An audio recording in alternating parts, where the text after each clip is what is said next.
In this class, we will discuss some of the numericals concerned with the echo R1. Right. Now, let's understand the first question.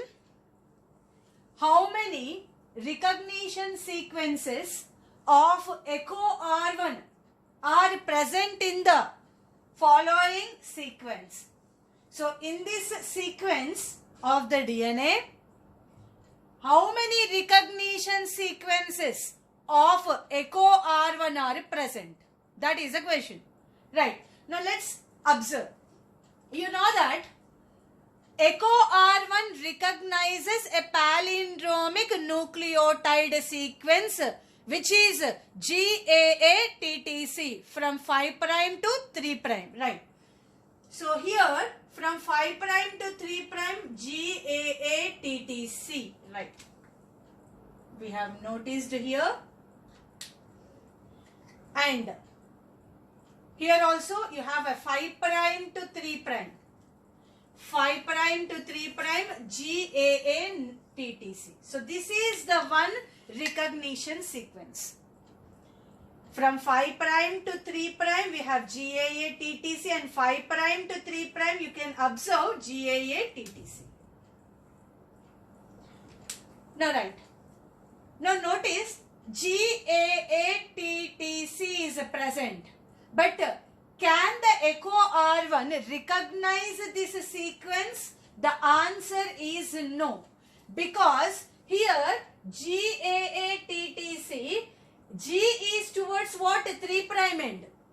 And C is towards what? 5' end. So in that case, the echo R1 cannot recognize this sequence because always G is towards 5' and C should be towards the 3'.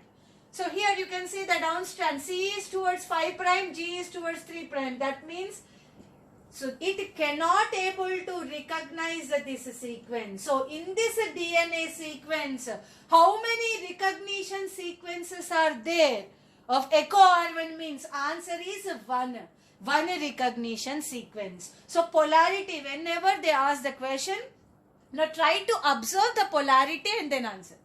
So this is one recognition sequence is present. Now the next question.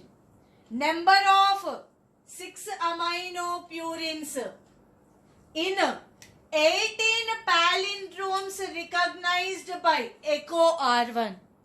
Now just now we have studied in one palindromic recognition sequence how many adenines or how many 6 aminopurines are present? The answer is what? 4.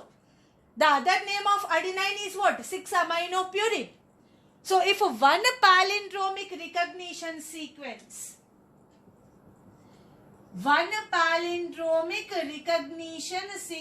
has 4 adenines, then how many are present in 18 palindromic recognition sequence? So in 18 recognition sequences, 18 into 4 is equal to what? 72 adenines can be seen, or 72 6 aminopurines can be observed. So this is the different way of asking the questions. Right. Now let's move with the third question. Now question is, what is the probability of GAA-TTC sequence occurring in the strand? Oka strand lo G tarvata A tarvata T T C ilanti oka sequence manamu ఎప్పుడు expect చేస్తాం? ఎన్ని nucleotides కి ఇది ఒకసారి మనం చూడగలుగుతాము అనేది question.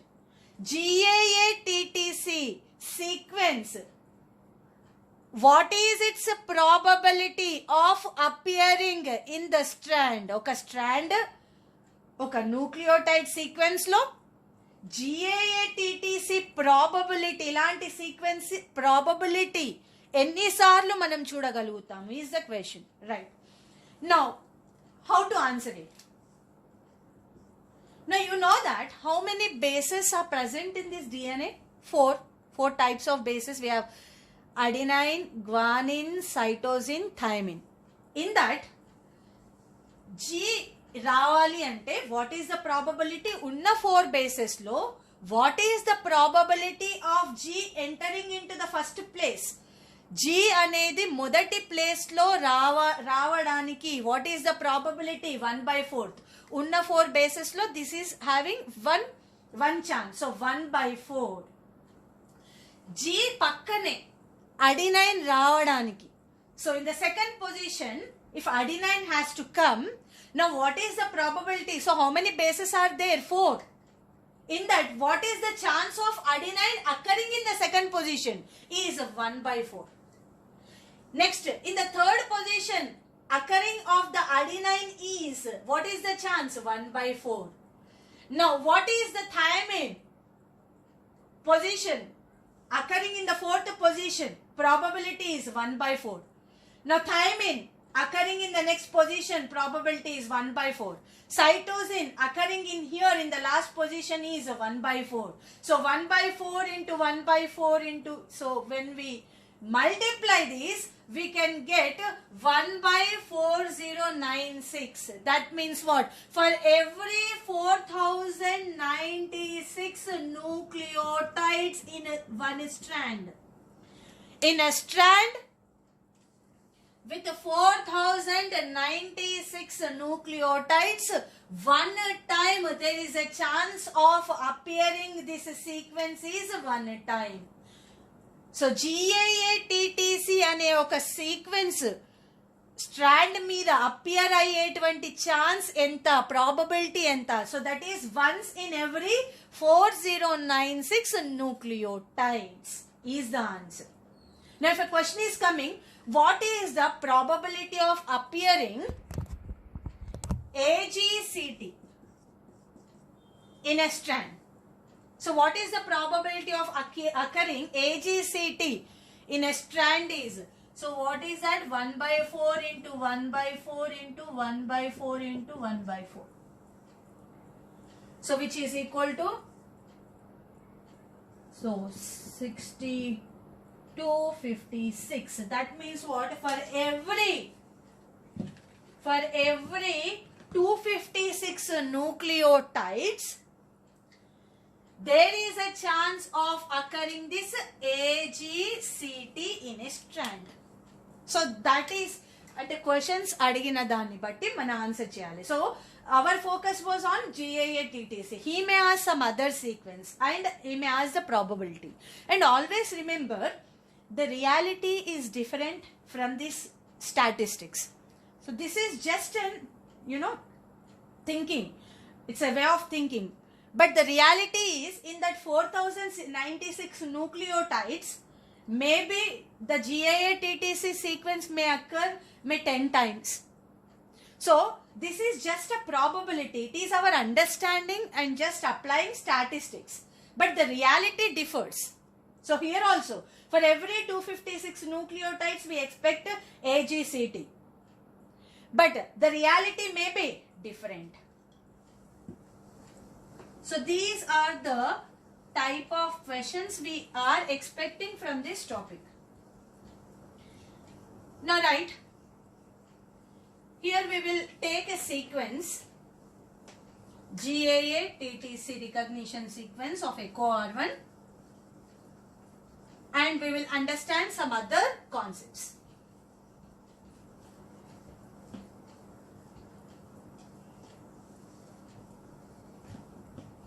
So imagine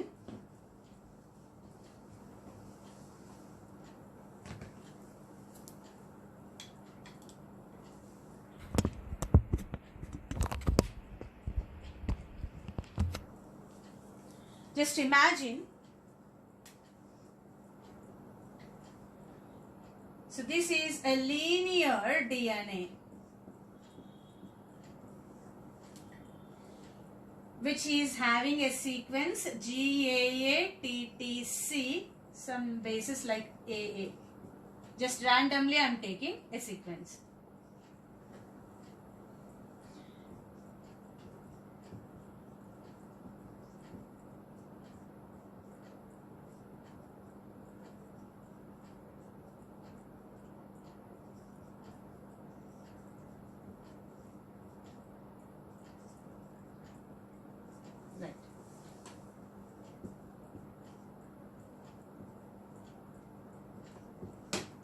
So this is a linear DNA.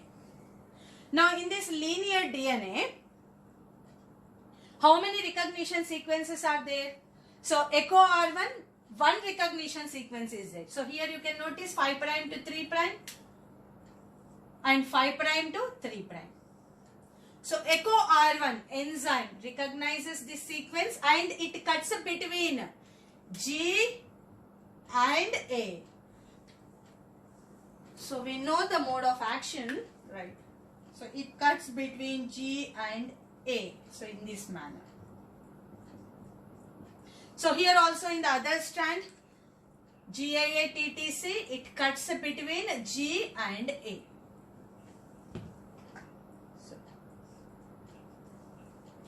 Now how many hydrogen bonds are broken? So here 8 hydrogen bonds are broken. Now after this breaking, now how many fragments we get? So the first fragment would be something like this. The first fragment 5' AA, so this is G, C, right. So this is the first fragment. And what is the second fragment? AA, TTC, G, G, right.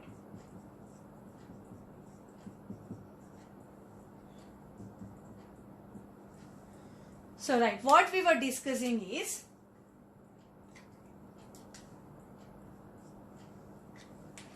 these are the overhangs, a 5' end overhangs. So these are unpaired nucleotides. We calling it as what? Sticky end or cohesive end. So in each fragments we observe 4 unpaired nucleotides in the sticky end. In each fragment we observe 5' overhangs, 5' end overhangs. 5' end overhangs, and these unpaired nucleotides, which we calling it as sticky end or cohesive end. Right. Now that means what? When a linear DNA, పొడుగ్గా ఉన్నటువంటి DNA ఒక recognition sequence ఉన్నది. ఆ పొడుగ్గా ఉన్నటువంటి DNA లో ఒక recognition sequence ఉన్నది. Now when the echo R1 is acting on that sequence, echo R1 దాని మీద యాక్ట్ చేసినప్పుడు ఎన్ని ఫ్రాగ్మెంట్స్ వచ్చినాయి మనకి? 2 ఫ్రాగ్మెంట్స్ వచ్చినాయి. అంటే ఒక రికగ్నిషన్ సీక్వెన్స్ ఉన్నటువంటి DNA లో how many fragments we got? 2 fragments. మరి ఒకసారి సర్కులర్ DNA ని అబ్జర్వ్ చేద్దాం. So this is, imagine this is a plasmid అనుకుందాం, right? So this is a circular DNA.